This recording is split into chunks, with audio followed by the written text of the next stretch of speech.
Hey guys, it's Chase, and this is my 7.5-month video. Apparently I suck at making videos on time, so I've missed a month and a half now, but I definitely wanted to check in and just let you guys know where I am in my process.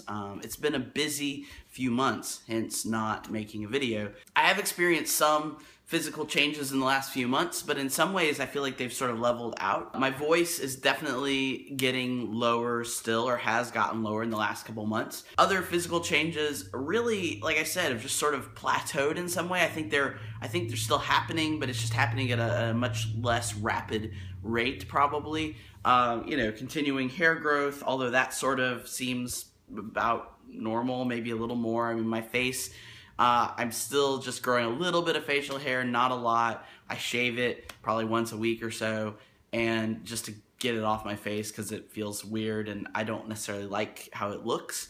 The biggest changes I'm experiencing these days have more to do with my social interactions with people. That's much less tangible, and so it's more difficult to discuss and try to describe, because really it's so much about how I experience the world and experience my interactions with people now, and that's hard to explain to someone who maybe hasn't experienced them.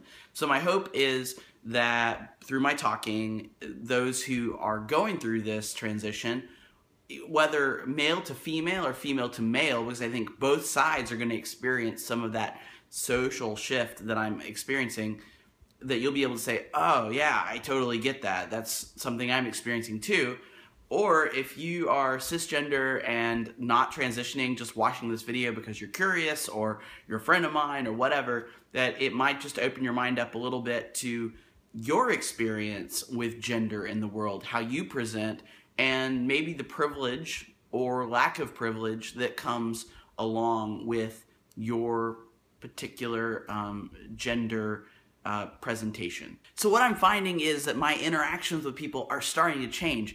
They probably started changing day one. Some of that, I think, was my sort of physical presence, confidence, things like that came along with starting my transition. But then as I've progressed, and now my voice, my face, my looks, just sort of how I carry myself and present myself is now 100% masculine. I'm always assumed to be male, which is awesome.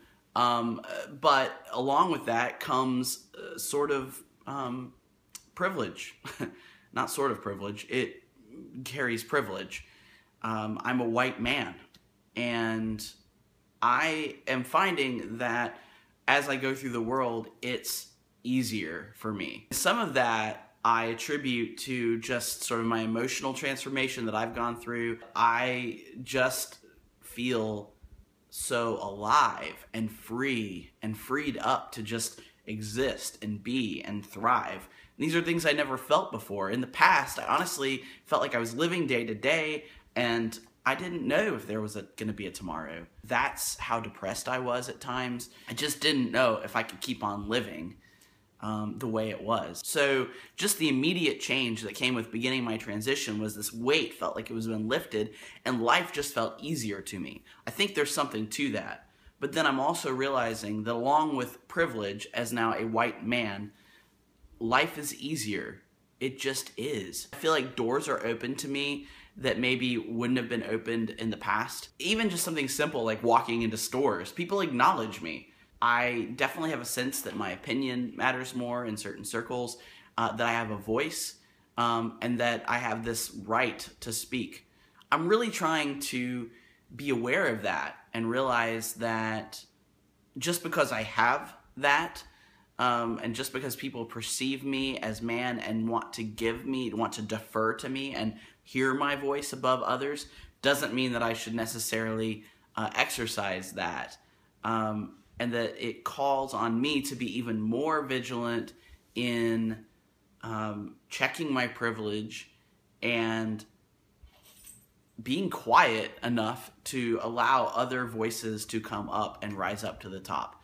And that's difficult because you like privilege. What's not to love about it? I mean, who doesn't want to be listened to? Who doesn't want, doors open for them just because they walked into a room and they were who they were?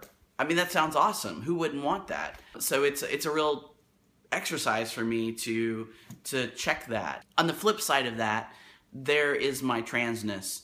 I'm transgender. I'm part of a minority, and cisgender folks don't always understand what comes along with that experience, and being able to experience when cisgender folks make rules or make decisions based on what they perceive would be best for trans folks when it's not necessarily the case has been really enlightening to me. Not because I'm absolutely offended by that, because yeah, it's frustrating when cisgender folks make decisions or choices for trans folks without taking their thoughts and their concerns and their feelings into consideration. Yeah, that's frustrating, but it's also, on the flip side, it gives me some insight into how I relate to the world as someone who is now a white man. And so I'm really working hard to keep that privilege in perspective,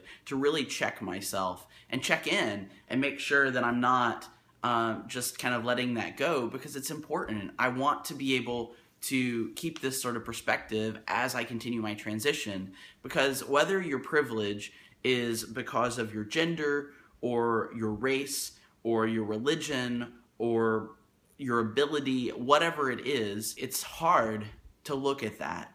Our natural instinct is to become defensive. We look at privilege a lot of times like a pie, and that if we give up some of our privilege, if we lay some of our privilege down, it means we're losing something and other people are gaining.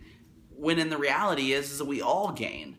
If we can give everyone an equal shot, put everyone on equal ground, everyone equal opportunity to succeed, then we all succeed. And that's a hard concept because our brain fights with that. And so I know it's going to be a challenge to keep myself sort of checked in as to my privilege going forward, but it's something I really hope I'm able to do. So that's some of what it's like to be a trans white man in the Western world. My experience is absolutely different. It's nuanced.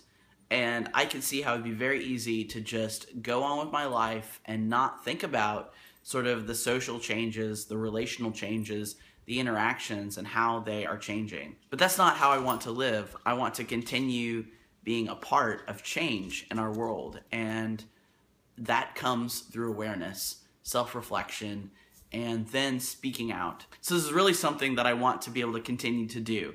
It's something that's always been important to me, and it's rooted in empathy. It's realizing that this is my experience, but there are other people out there who have a completely different experience, equally valid, and in some instances need to be heard greater than mine, because mine comes from a place of privilege and it's the majority. So I'm continuing on this path. And I'm hoping that I can remain aware, remain reflective, and then also give my voice to those who are voiceless while also making space for their voices to be heard. So that's just a little bit of where I am these days. It's not quite as exciting as, hey, there's a lot of hair growing on my arms and legs. I mean, it is. In some ways, it's more exciting to me because it's my lived experience. There's some power there, and there's really a chance for change. And it's not just selfishly inward focused, but more about how I interact with the world and want to affect change there. Thank you so much for watching my video.